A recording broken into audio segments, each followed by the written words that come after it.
تمام ناظرین کو خوش آمدید کہتے ہیں۔ یہ میرا اردو نیوز پوائنٹ ہے۔ پلیز اس کو سبسکرائب کریں، لائک کریں اور شیئر کریں۔ چیئرمین پی ٹی آئی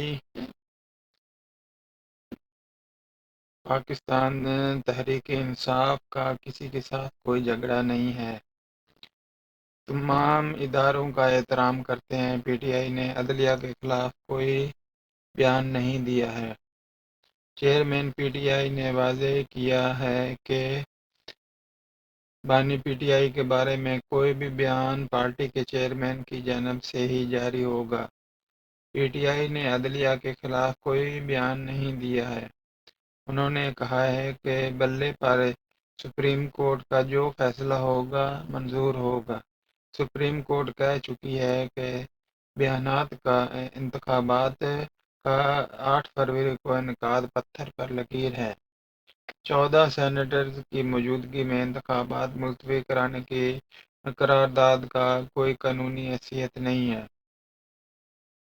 بانی پی ٹی آئی کے غیر ملکی جریدے میں شائع آرٹیکل سے متعلق بات چیت کرتے ہوئے ان کا کہنا تھا کہ آرٹیکل شائع کرانا بڑی بات نہیں، کوئی بھی کرا سکتا ہے۔ انہوں نے سادہ کاغذ لے جانے کی بھی اجازت نہیں ہے۔ دوسری جانب تحریک انصاف کے رہنما رؤوف حسن نے کہا ہے کہ بیرسٹر گوہر علی خان کی پریس کانفرنس 1 دن کی تاخیر سے ہوئی ہے۔ بیرسٹر گوہر نے جیل میں بانی پی ٹی آئی سے ملاقات کر کے تفصیلات حاصل کی ہیں۔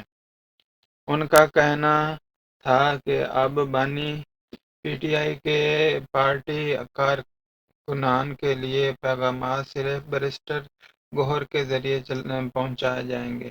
بیرسٹر گوہر کے سوا بانی پی ٹی آئی کی جانب سے کوئی اور بات کرنے کا مجاز نہیں ہے۔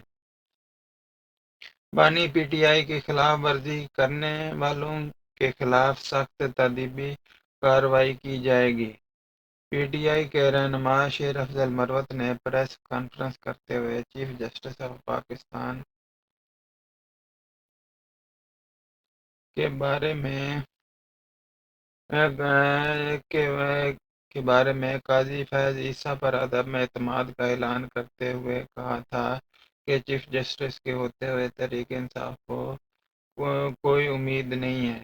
بعد ازاں پی ٹی آئی نے ایک بیان جاری کرتے ہوئے ذاتی حیثیت میں دیے گئے بیان سے علیحدگی اختیار کرتے ہوئے ذاتی حیثیت میں دیے گئے بیان سے لا تعلقی کا اظہار کر دیا تھا۔